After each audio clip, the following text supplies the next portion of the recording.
আপুনি ফ্লাইঅভাৰ তলৰ পৰা মুখ্যমন্ত্ৰী হিমন্ত বিশ্ব শৰ্মা ডাঙৰীয়া ফ্লাইঅভাৰ তলৰ পৰা জুবিনদাৰ চিত্ৰাংকন মুছি পেলাব পাৰিব, কিন্তু এই আমাৰ অন্তৰৰ পৰা প্ৰতিগৰাকী অসমীয়াৰ অন্তৰৰ পৰা জুবিনদাৰ যিটো প্ৰতিচ্ছবি কেতিয়াও মোহাৰি পেলাব আপুনি নোৱাৰে।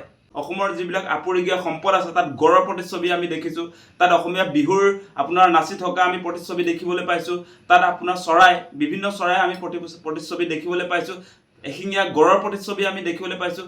তাত অসমৰ সম্পদ আমাৰ হিয়াৰ আমঠু জুবিনদাৰ প্ৰতিচ্ছবিটো কিয় থাকিব নোৱাৰে? আজি ফ্লাইঅভাৰবিলাকত জুবিনদাৰ প্ৰতিচ্ছবিটো কিয় থাকিব নোৱাৰে সেই প্ৰশ্নটো আমি বিজেপি চৰকাৰক উত্থাপন কৰিছোঁ। সেই ফটোখন থাকিলে, সেই চিত্ৰখন থাকিলে জাপানৰ প্ৰধানমন্ত্ৰীয়ে বেয়া পাব বুলি আপোনালোকে সেইখন মুছি পেলালে নেকি? নে জুবিনদাক আপোনালোকে সঁচা সঁচিকে বেয়া পায়? মানে মানুহৰ সন্মুখততো আপোনালোকে আচল অনুৰাগী বুলি কয়, এতিয়া আকৌ জুবিনদাৰ আপোনাৰ ফ্লাইঅভাৰৰ তলত থকা যিখন চিত্ৰ সেই চিত্ৰখনকো আপোনালোকে আচলতে চাব নোৱাৰা হ'ল। আপোনালোকৰ আচলতে জুবিনদাৰ প্ৰতি সঁচা প্ৰীতি সঁচা ভালপোৱা আছেনে নাই হিমন্ত বিশ্ব শৰ্মা চৰকাৰৰ? সেই প্ৰশ্নবিলাক আজি উত্থাপন কৰিছোঁ। আজি গৰিমা বৌৱে প্ৰশ্ন উত্থাপন কৰিছে যে কি যুক্তি আছে আচলতে যে সৌন্দৰ্যবৰ্ধন কৰক, তাত কাৰো আপত্তি নাই, কিয় আচলতে জুবিনদাৰ সেই চিত্ৰখন আচলতে মুছি পেলাব লাগে? সেই প্ৰশ্নবিলাক এনেই আমি উত্থাপন কৰা নাই।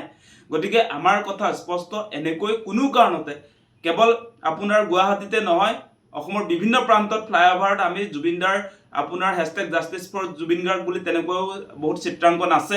গুৱাহাটীতো কেইবাখনো চিত্ৰ অংকন কৰা হৈছিলে জুবিনদাৰ ন্যায়ৰ দাবীত, আৰু সেইটোতো আপোনাৰ হেছটেগ জাষ্টিছ ফৰ জুবিন গাৰ্গটো নাছিলেই, তাত কেৱল কমৰেড নেভাৰ ডাই, কমৰেড নেভাৰ ডাইটোতে তেওঁলোকে আচলতে আপত্তি কৰিছে। সেইটোৱে মই বুজি পাইছোঁ, কাৰণ জুবিনদা লেফটিষ্ট আছিলে, তেওঁ নিজকে কমিউনিষ্ট বুলি ঘোষণা কৰিছিলে, আৰু সেই কথাটো বিজেপি চৰকাৰে নিশ্চিতভাৱে বেয়া পাইছিলে। আপোনালোকে নিশ্চয় দেখা পাইছে যে যিটো সময়ত আমাৰ অসমৰ প্ৰায়বিলাক শিল্পী বিজেপিৰ লগত চামিল হৈ গৈছিলে, সেই সময়ছোৱাত জুবিনদাই ঘোষণা কৰিছিলে যে মই কংগ্ৰেছৰ লগতো নাই, বিজেপিৰ লগতো নাই, মই হৈছোঁ ছ'চিয়েল কমিউনিষ্ট। সেই কথাটো কোৱাৰ কাৰণেই মানে এতিয়া জুবিনদাৰ সেই চিত্ৰাংকন কমৰেড বুলি যিহেতু জুবিনদাক তাত উল্লেখ কৰা হ'ল, জুবিনদাই নিজে নিজক কমৰেড বুলি কৈছে। সেইটো মাৰ্চাল বৰুৱাইতো কোৱা নাই, মাৰ্চাল বৰুৱাই সেই কথাটো কোৱা নাই, জুবিনদাই নিজক নিজে কমৰেড বুলি ঘোষণা কৰিছে। আৰু তেওঁ বাওঁপন্থী, সেই কথাটো আপোনালোকে নিশ্চয় দেখিছে, তেওঁ কমিউনিষ্ট বুলি নিজকে কৈছে। গতিকে সেই কথাটোত আপোনালোকে আপত্তি কৰিলেও জুবিনদা কমিউনিষ্টে, আৰু সেইটো আপুনি বদলাব নোৱাৰে। আপুনি ফ্লাইঅভাৰ তলৰ পৰা মুখ্যমন্ত্ৰী হিমন্ত বিশ্ব শৰ্মা ডাঙৰীয়া ফ্লাইঅভাৰ তলৰ পৰা জুবিনদাৰ চিত্ৰাংকন মুছি পেলাব পাৰিব, কিন্তু এই আমাৰ অন্তৰৰ পৰা প্ৰতিগৰাকী অসমীয়াৰ অন্তৰৰ পৰা জুবিনদাৰ যিটো প্ৰতিচ্ছবি কেতিয়াও মোহাৰি পেলাব আপুনি নোৱাৰে।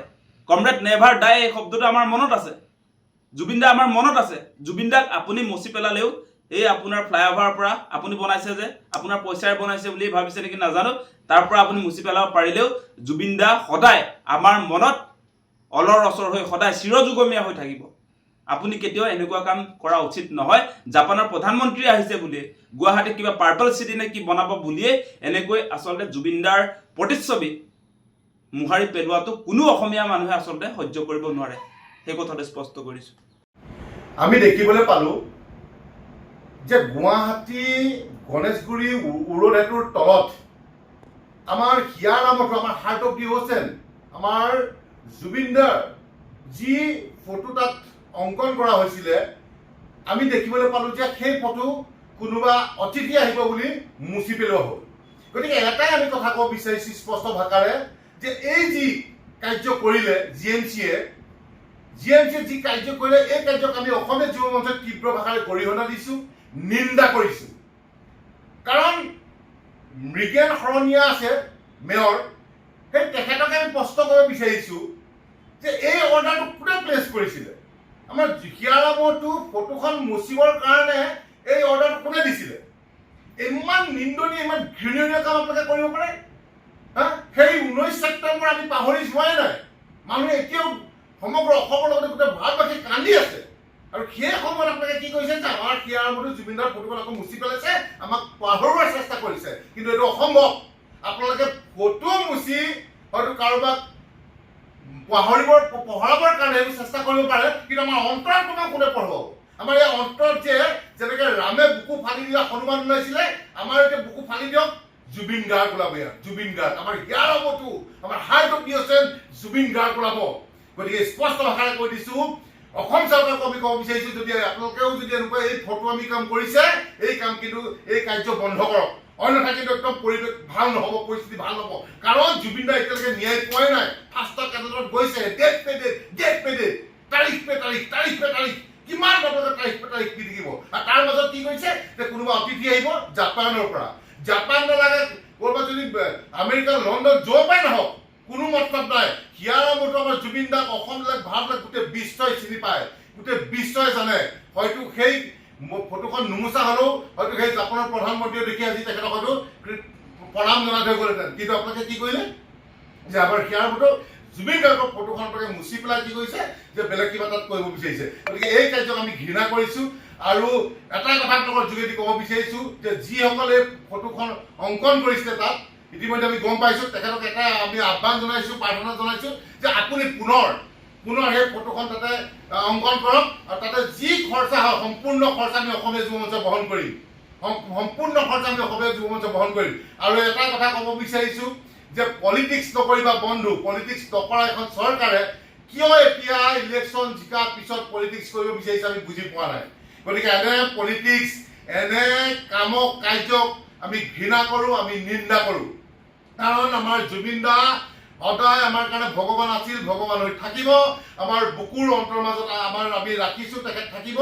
কিন্তু এটা কথা ক'ব বিচাৰিছোঁ, আমি এতিয়া আগবাঢ়িছোঁ অসমীয়া যুৱ মঞ্চ যে জুবিন দাক প্ৰতিমূৰ্তি স্থাপন কৰিব। কিন্তু আমি যি দেখিছোঁ এখন চৰকাৰে দেখোন জুবিন দাক পোহৰাবৰ কাৰণে এই প্ৰতিমূৰ্তিসমূহ দেখোন কোনোবা দিন ভাঙি পেলাব, কোনোবা দুষ্ট চক্ৰক দি পেলাই।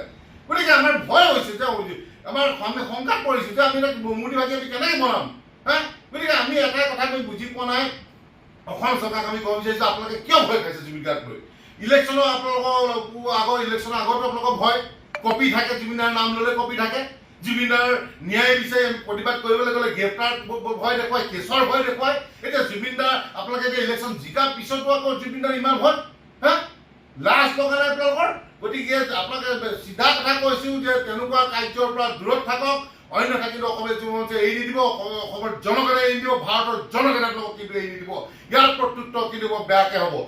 সকলোৱে খেলা কৰক, কোটি কোটি টকা, 600 কোটি খায়, হাজাৰ হাজাৰ কোটি টকা খায়, স্কুল বনায়, বাগিচা কিনে, যি কৰে আপোনালোকে কৰি থাকক, আমাৰ ক'বলগীয়া নাই। কিন্তু জুবিনদাৰ লগত কিন্তু খেলা নকৰিব, স্পষ্টভাৱে আপোনাক আমি কৰিব বিচাৰিছোঁ।